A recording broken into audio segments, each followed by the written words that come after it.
Dobrý deň, ja som Silvia Ja som Zuzana. a dnes by sme vám radi predstavili našu organizáciu, ktorou je Občianske združenie Fenestra. Takže a čo je Fenestra? Ako vznikla?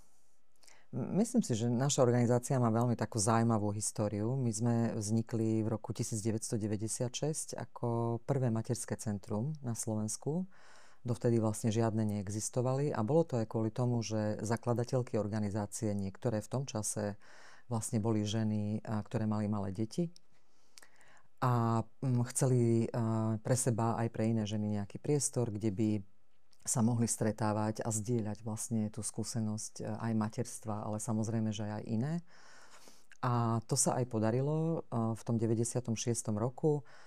Materské centrum sa stalo bezpečným priestorom aj pre mnohé iné ženy, ktoré tam začali prichádzať, začali zdieľať svoje životné skúsenosti. A počase žiaľ, mnohé z nich hovorili o tom, že zažívajú násilie zo strany partnera alebo manžela. A vlastne vtedy zakladateľky našej organizácie začali uvažovať o tom, že to je vážna vec. Boli to časy, keď neexistovala nejaká legislatíva, že by sa to bolo dalo riešiť súdnou cestou. Neboli nástroje na ochranu, aké máme dnes. A tak začali uvažovať o tom, ako by mohli byť nápomocné.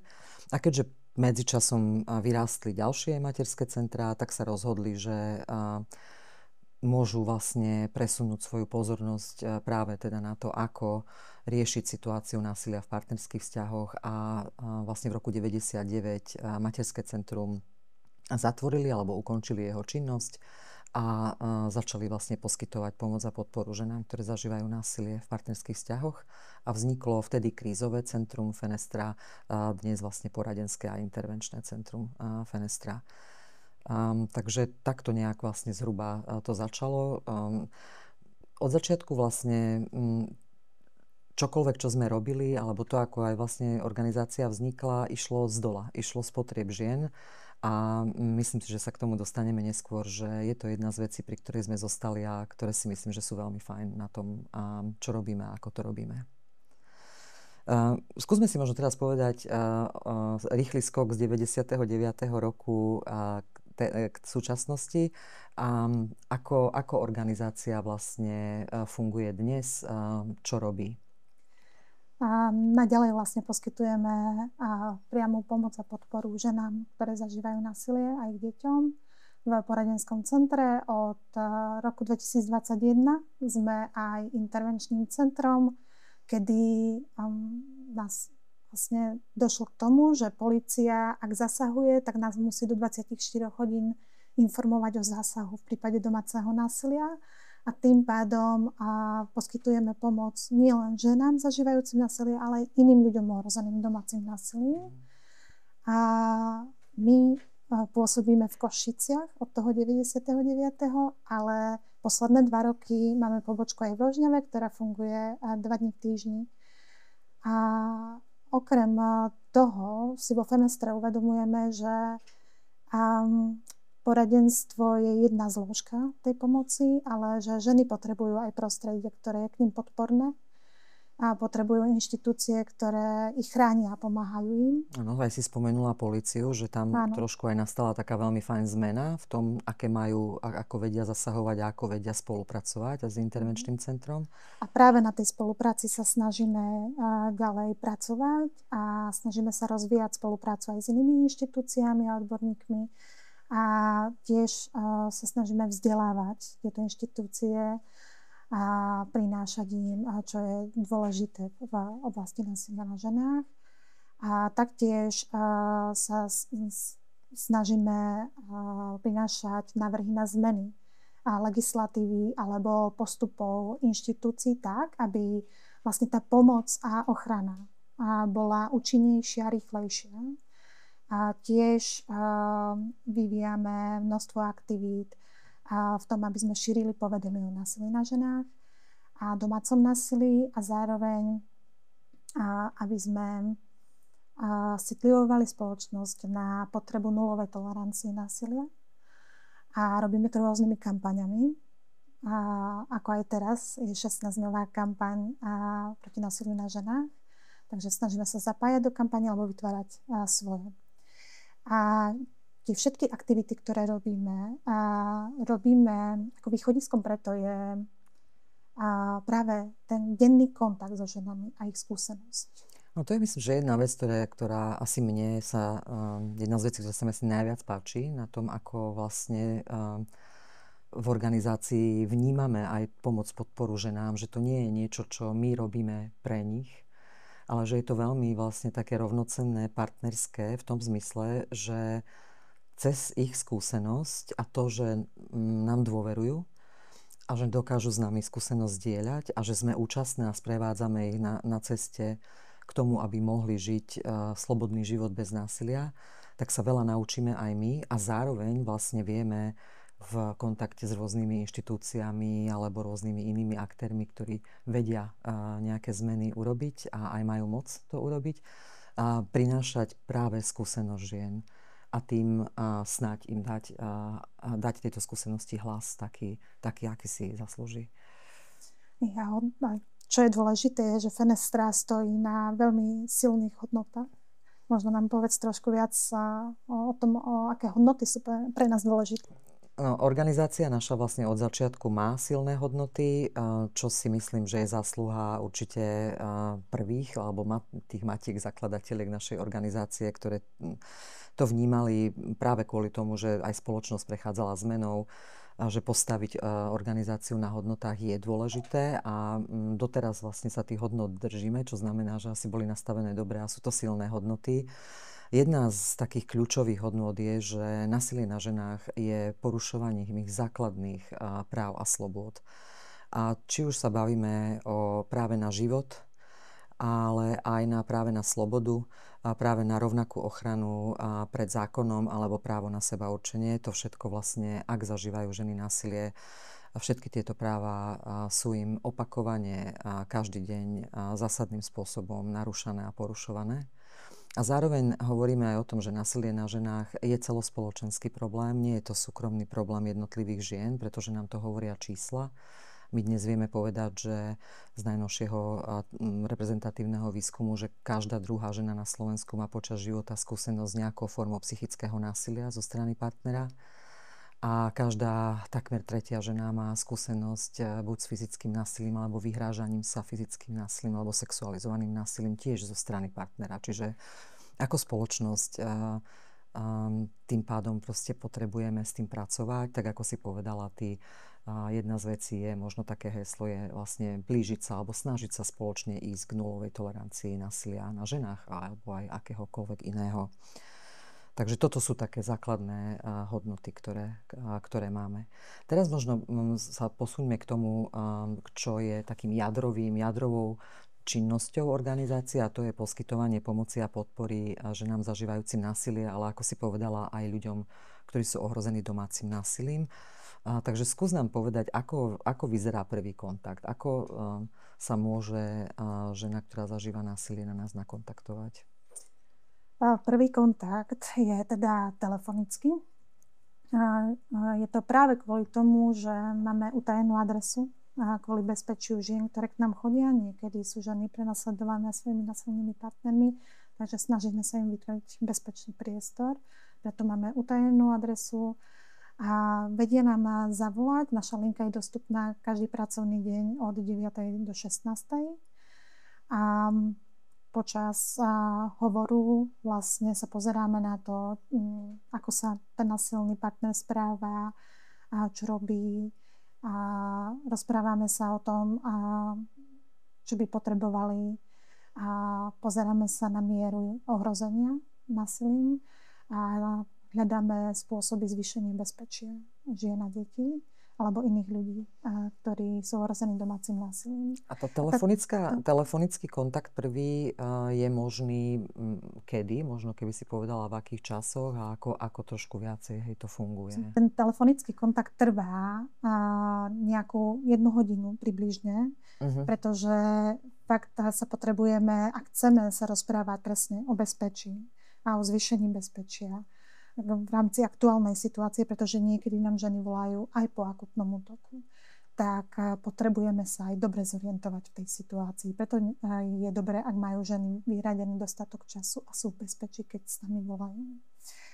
A následne, ešte možno dôležitá informácia je, že tá linka nie je bezplatná, ale my si uvedomujeme, že niekedy ženy nemajú peniaze, alebo iní ľudia ohrození domácim násilím peniaze na ten telefonát, takže ponúkame spätné zavolanie. Tá linka je anonymná, to znamená, že nám nemusia povedať svoje meno. A tým pádom je to aj viac dostupné možno pre ženy, ktoré z nejakých dôvodov sa ostýchajú, hanbia, nie sú si isté, či vyhľadať pomoc. Áno, alebo sa aj môžu obávať. Áno. Je to pochopiteľné, lebo keď nás nepoznajú, tak vlastne nemusia mať hneď od začiatku vlastne dôveru, takže to je určite fajn. A následne na tej linke sa dohodneme vlastne so ženou, čo ďalej. A zvykneme teda, ak majú záujem, poskytovať im ďalej možnosť poradenstva, dlhodobého poradenstva. To znamená, že to dlhodobé poradenstvo u nás vyzerá tak, že sa žena stretáva s jednou poradenskou pracovníčkou raz za týždeň, raz za 2 týždne a spoločne sa rozprávajú o situácii násilia, o riešení a možnostiach riešenia. A tá poradenská pracovníčka sprevádza ženu celým tým procesom. A niekedy, preto vravím dlhodobé poradenstvo, niekedy to trvá roky. Pretože častokrát ženy podstúpia viacero aj právnych konaní, s ktorými im pomáhame, pretože poskytujeme bezplatnú právnu pomoc. A počas tých konaní častokrát potrebujú podporu. A pretože niekedy je veľmi náročné ustať všetky tie konania. Áno, tak ako stále aj ženám vlastne hovoríme, že to, že k nám zavolajú, prípadne, že sa urobia nejaký prvý krok, tak je to prvý krok v procese. A ten proces trvá dlho a niekedy ženy vlastne potrebujú riešiť aj z toho právneho hľadiska viaceré veci naraz, čiže ono je to aj v celku náročné a tá právna pomoc je veľmi dôležitá určite. A to, že je dostupná vlastne bezplatne u nás. A čo je ešte možno dôležité povedať, je, že všetky naše služby, ktoré poskytujeme, sú bezplatné a tak dlho, ako ich žena potrebuje. A ten záväzok pre nás, že poskytujeme pomoc žene tak dlho, ako ju potrebuje, nás niekedy privádza na hranu aj kapacít, pretože sme malá lokálna nezisková organizácia, ale to znamená, ak nevieme poskytnúť dlhodobé poradenstvo, tak poskytujeme vždy krízovú pomoc a sme tu pre ženy v rámci krízovej nejakej situácie a poskytujeme jej podporu. A plus informácie. A informácie, samozrejme. O tom, ako pracujú inštitúcie, čo môžu očakávať, ak by sa obrátili na nejakú inštitúciu inú, alebo zvažujú nejaké konkrétne kroky, alebo obrátenie sa na nejaké konkrétne inštitúcie, tak určite aj informácie v tomto smere. Čo je možno ešte dôležité v rámci tej pomoci je, že aby možno aj ženy vedeli, že prioritou pre nás je bezpečie žien a detí, že chceme, aby ženy vedeli, že ich počúvame a veríme im. A že rešpektujeme ich skúsenosť a aj rešpektujeme ich rozhodnutia, pretože my to máme tak, že ženy sú expertky na svoj život. Takže toto je možno ešte také podstatné. Áno, čo opäť je taká prirodzená vec, lebo žena je tá, ktorá pozná svojho partnera alebo manžela, ktorý sa k nej správa násilne najlepšie. A bez nej a bez nejakej takej partnerskej až spolupráce a uznania jej skúseností a toho, že ona je tá, ktorá tú situáciu pozná najlepšie, by to zrejme ani nebolo úplne možné. OK, čiže okrem žien ale sa stáva, že k nám volajú aj iní ľudia, ktorí majú také veľmi konkrétne otázky. Skús možno ešte toto priblížiť, že kto sú tí ľudia, a čo je to, čo potrebujú a opäť, čo vieme ponúknuť my im. Áno, tak tá krízová linka je dostupná aj pre blízkych ľudí, žien zažívajúcich násilia alebo iných ľudí, ktorí sú ohrození domácim násilím, rodina, kamaráti, kolegovia, kolegyne. Často k nám volajú zamestnávateľia, ale aj inštitúcie, ktoré riešia situáciu násilia a volajú nám kvôli tomu, aby vedeli možno lepšie podporiť ženu zažívajúcu násilie, aby jej vedeli poskytnúť pomoc bezpečne. Chcú vedieť, či sa môže na nás obrátiť, lebo niekedy vlastne ženy nechcú kontaktovať, lebo buď z dôvodu bezpečia, alebo z nejakého pocitu možno hanby niekedy nechcú sa k nám ozvať. Takže sú ako keby prvý kontakt, že je to v poriadku, môžeš im zavolať, nemusíš povedať svoje meno a môžeš im povedať toľko, koľko chceš na začiatok. Hej? Čiže sú veľmi dobrým zdrojom podpory pre ženy. A čoraz viac ľudí sa na nás obrácia, to je veľmi pozitívne, pretože sa to dá vnímať aj tak, že ľudia sú viac citliví na to, že násilie nie je OK a že násilie nie je súkromný problém, ale je to problém celej spoločnosti. A je dôležité asi aj to, aby aj ľudia, ktorí sú blízkymi ľuďmi, ktorí sú zdrojom podpory, je asi také ľudské, prirodzené, že aj oni potrebujú podporu, takže je fajn, aj keď proste zavolajú a trošku dostanú podporu aj pre seba, lebo hlavne pre veľmi blízku rodinu je to ťažká situácia, lebo často majú obavu o svoju sestru, mamu a potrebujú aj oni trošku nejaký zdroj podpory taký, aby vlastne potom vedeli byť podporou oni.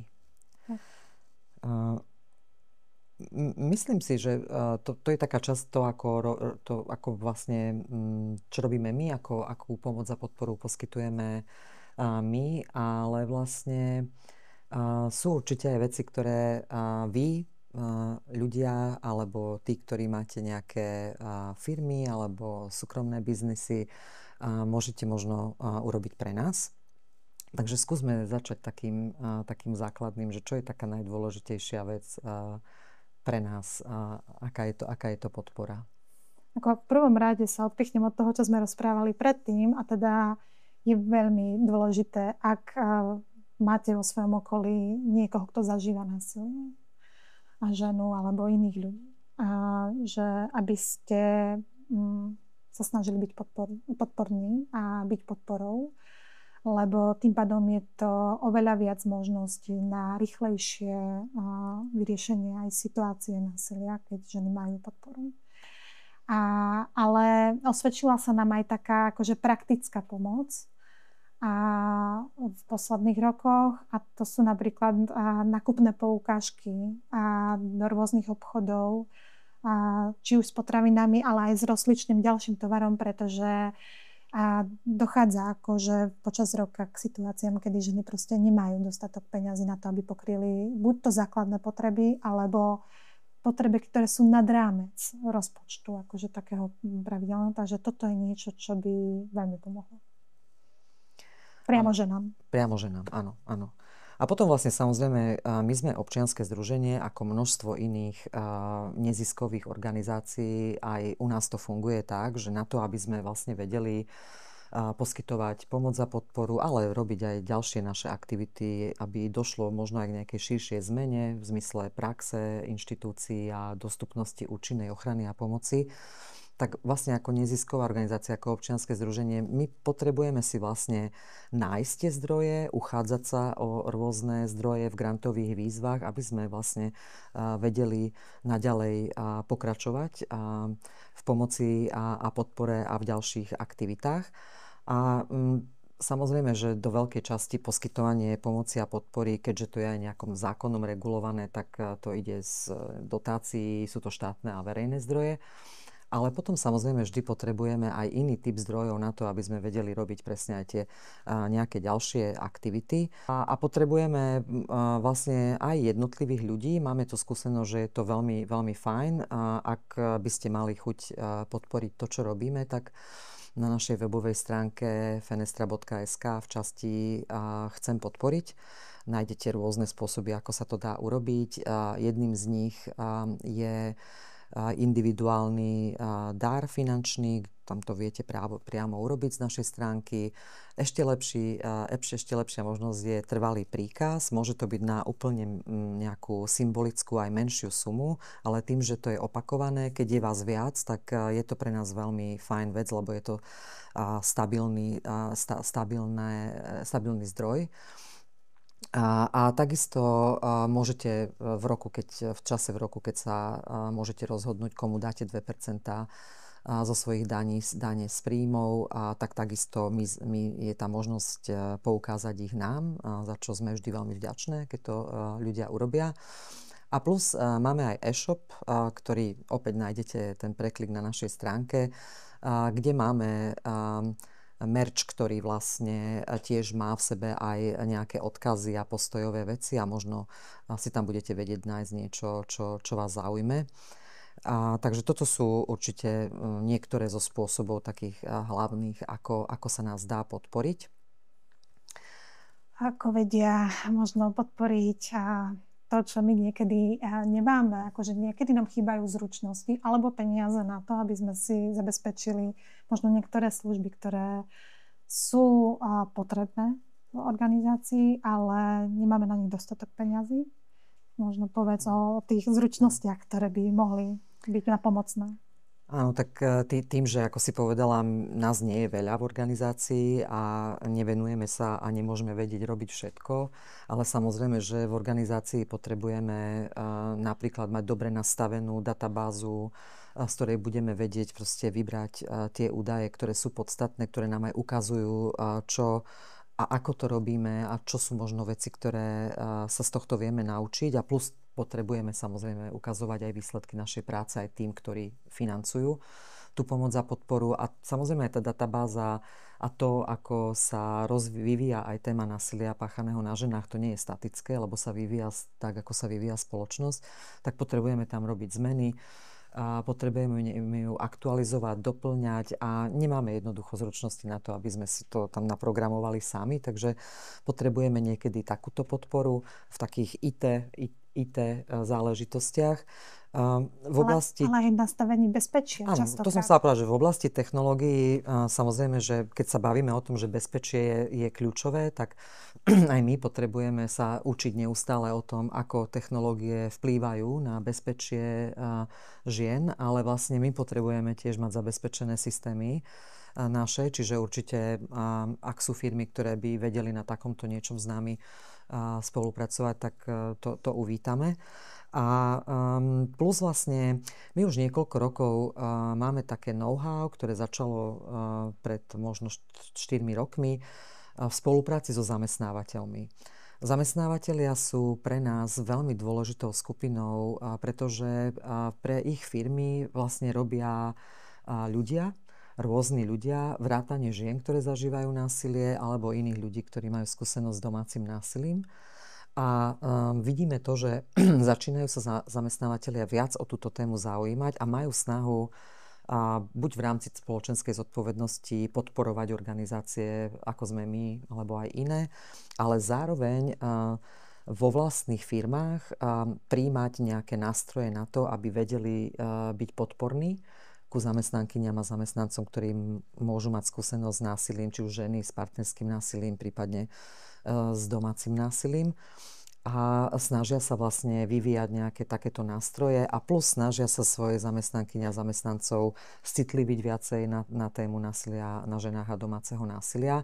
A vlastne za tých pár rokov si myslím, že sa nám podarilo také celkom fajn know-how si vybudovať, takže je to taká pridaná hodnota, že vieme my z našej strany ponúknuť vlastne tak nejakú formu konzultácií alebo toto know-how, ak má zamestnávateľ vlastne záujem, a pridanou hodnotou pre nás je, ak tento zamestnávateľ alebo súkromná firma má zároveň chuť podporiť to, čo robíme my, a vie to byť veľmi prínosná a veľmi fajn spolupráca z tých, ktoré sme doposiaľ mali.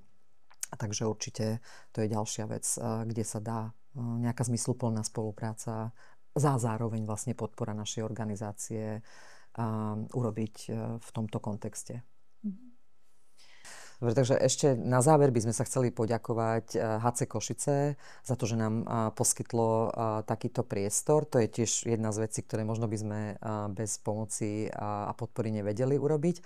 A ďakujeme za to, že sme mohli trochu viac vám priblížiť, čo robíme a ako pomáhame a podporujeme ženy zažívajúce násilie. A zároveň by som chcela vysloviť z našej strany ocenenie toho, že tohto roku HC Košice, ale aj iné hokejové kluby sa vlastne zapájajú do kampane 16 dní aktivizmu proti násiliu páchanému na ženách. A veľmi si ceníme, že si vybrali ako jednu z vecí, ktoré budú robiť, je podporiť nejakú organizáciu, čo už sa stalo aj v minulosti, a to organizáciou sme tohto roku my, takže sa chcem za to poďakovať a budeme sa veľmi tešiť na zápas HC Košice, HC Slovan 28.11. v Bratislave.